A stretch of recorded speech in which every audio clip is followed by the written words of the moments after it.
We have the IT Minister of Tamil Nadu, Mr. Palanivel Thiaga Rajan, with us. Sir, you would have come across news about electoral bonds like in the last 1 week, very frequently. So I would like to ask you, what is your first reaction to the electoral bond scheme that the SC calling it unconstitutional, and the Supreme Court making the Election Commission of India publish the data in their domain as to who bought how many electoral bonds and what were the encashments made by political parties? Look, I think there's some really profound issues here, right? I mean, I haven't done the analysis myself, but I've been following it online. And I think you have to start from the very basics.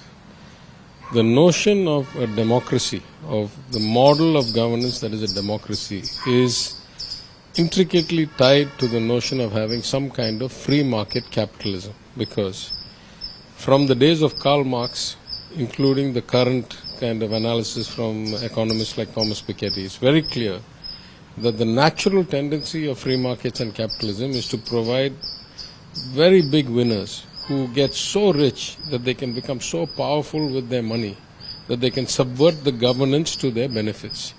So at the core of democracy is to have a level playing field, is to have accountability, is to have transparency, is to have strong institutions that prevent economic winners or business winners from effectively taking control of the governance, right? And many people have written about this. Long ago, Professor Raghuram Rajan and his colleague at the University of Chicago wrote a book called Saving Capitalism from the Capitalists, where they talk about those who become so successful through lobbying, through donations, can subvert the democratic system. So in that sense, if you start from the basics that democracy is vital for having free market capitalism be successful and achieve growth and improve people's lives, as opposed to communism or dictatorship, then transparency and level playing fields are vital to a democracy. In my mind, this electoral bond scheme was completely the antithesis of transparency and level playing field, right? It was atrociously bad, one-sided. Why? It's more than the fact that the funding is opaque. Because there's no way you can run a system that is opaque to everybody, including the government. So what this system did, it built a platform where the government knew not only who was donating to it, but also who was donating to its opponents. Whereas the opponents knew nothing. The public knew nothing. So this was actually an atrociously bad design, where it gave one-sided information to the ruling party who could get all details about everybody, and the rest of the state, the country, the people were left in the dark. So though it came very late, in my opinion, this should have been struck down as anti-constitutional or unconstitutional on the day it was announced or shortly thereafter. Though it is 6 years late, I welcome this judgment because it is, as the data now shows, it has saved the last vestiges of democracy. Because whatever I said hypothetically would be a problem in an opaque system where only the government got the information, preliminary analysis of the data shows it is that and worse. We have seen so many cases of quid pro quo, positive and negative. That is to say, people who are under investigation, people who have already been raided, targeted, end up paying money and getting the investigation quashed. People who are about to get contracts pay money and get contracts. People who have got contracts then go and pay money. So this quid pro quo, which is against the very fabric of democracy, has been institutionalized through this kind of atrociously bad scheme. And it is appalling to me. Like, the thing that really worries me, see, you want robust independent institutions. We want the Election Commission to be independent. We want the Income Tax Department to be independent. We want the CBI to be independent. All those have become effectively arms of the ruling party, BJP government. That itself is a big failure of democracy. Now we are seeing a bank. Now, a bank is a completely different institution because it's sitting on public deposits. Here you have the biggest bank in India, nationalized bank, that effectively seems to be functioning as a tool of the BJP government. First declining to give the data, citing all kinds of nonsense about how long it will take. Then publishing the data with big gaps. The 2,500 crores before 2019, which is the biggest chunk, of which 95% went to the BJP, that is not published. The data that is published doesn't have any serial numbers for cross-referencing. It is appalling to me because, to me, I'm still so aggravated. How can a bank, how can a nationalized bank file such a submission to the Supreme Court that says it cannot get done? like anybody who knows anything rudimentary about banking, right? Let's assume, I'm going to give you a hypothetical. Let's assume 100% of the documents came in paper.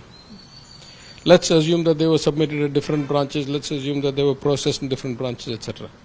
There is something called settling and clearing, meaning at some point the money has to actually move from account A to account B, or from cash to account A, or from account B to cash or something.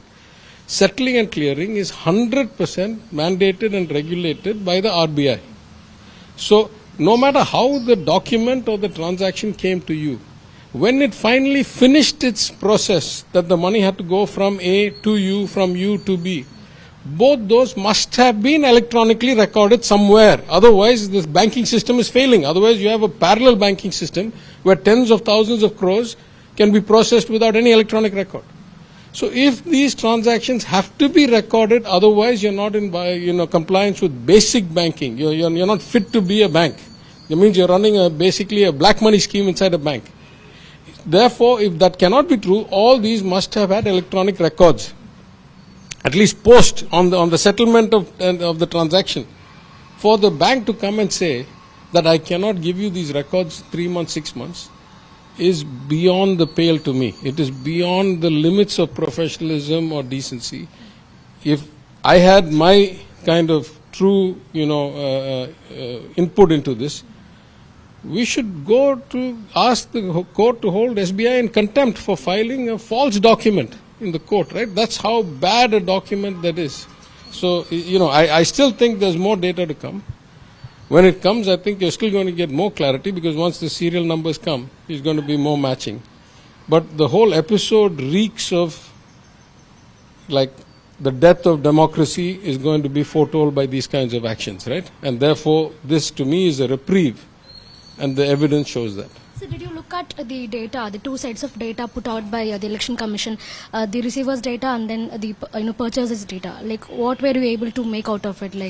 See, I haven't had the time to actually do the analysis myself. I've seen the spreadsheets. I think they came out yesterday evening. I've been traveling, so I haven't had a chance to look at it. But I've seen analysis from 3-4 people.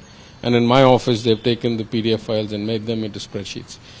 It's a bit easier to do this matching without the serial numbers for one reason. One party has been the overwhelming beneficiary. If there were many parties, it's a question of combinatorial mathematics.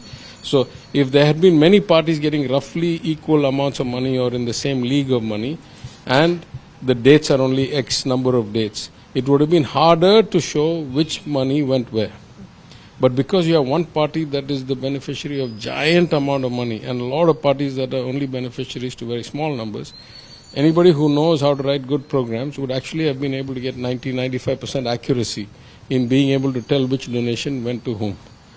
Of course, when the serial numbers come, you'll get 100% accuracy, right? So I myself haven't had the time. I'm assuming there are, better minds and people who have already been working on this that are on it.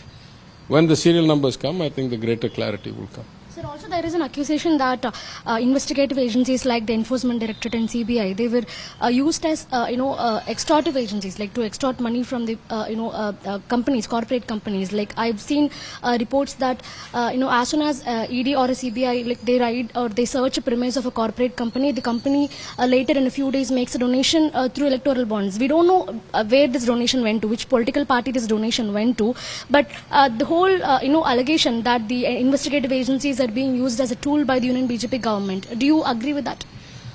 Well, the data is the data, right? I can't refute the data. Listen, we have already seen these entities be used as tools politically to topple governments, to buy MLAs, to buy MPs, to prevent formation of governments. We have seen N instances of that in the last 10 years. Now we are seeing that the same tools can also be used financially, not just politically. So I've seen the analysis of others, and it's very clear, right? Let's say somebody gets raided and then they give a donation. Who are they going to give it to? To the opposition? How will it help them? It must have been to the party that can control the raid. More importantly, you get raided, donation happens, then no prosecution happens. It's not rocket science to connect the dots, no? So Also, sir, my final question, you were talking about the serial numbers that the ECI, the SBI has been told to give by the Supreme Court. So when the serial number comes out, can we expect a strong, a narrative from the side of the opposition? Like when we are able to correlate, who gave how much money to which political party, will the opposition be able to bring up with a stronger narrative against the BJP and, use it to their advantage during elections? See, that I can't predict but I'm saying, as of now, we already have 95% clarity of where the money went because of this combinatorial math only working one way. If we have more clarity, it will be even easier to connect the dot on which date, which agency went to which company and how much did they pay, or exactly what the extortion trail or the benefit trail was of who got what contract, etc. My point is, these are all antithetical or they are corrosive to the notion of democracy. It is not a question of opposition ruling. These things are just, it is the death of democracy if these things continue, because now you have full-fledged crony capitalism and the state being used as a weapon by one party for the furtherance of its political means and continuation in power. So, of course, the opposition of all types, anybody who is a believer in democracy, anybody who believes India should remain a democracy, should make this a huge issue. It's not a question of political party or not. For every adherent to the notion of democracy, this must be one of the biggest issues, and say that democracy is in great danger, and has been for several years. And we cannot allow this kind of administration to continue to repeat these kinds of extra-constitutional, anti-democratic activities. Thank you, sir. Thank you for talking to us. That is Tamil Nadu's IT Minister, Mr. Palanivel Thiaga Rajan, telling us that democracy is in a grave threat, is under grave threat, and that when the serial numbers of linked to the electoral bonds come out, when the SBI puts it out, the opposition will be able to know, and everybody for a fact, the whole of India will be able to know who contributed, which corporate company contributed, how much to which political party. So that is something the opposition is waiting for, and the whole of country is waiting for. Dharanni with Manish for Times Network from Chennai.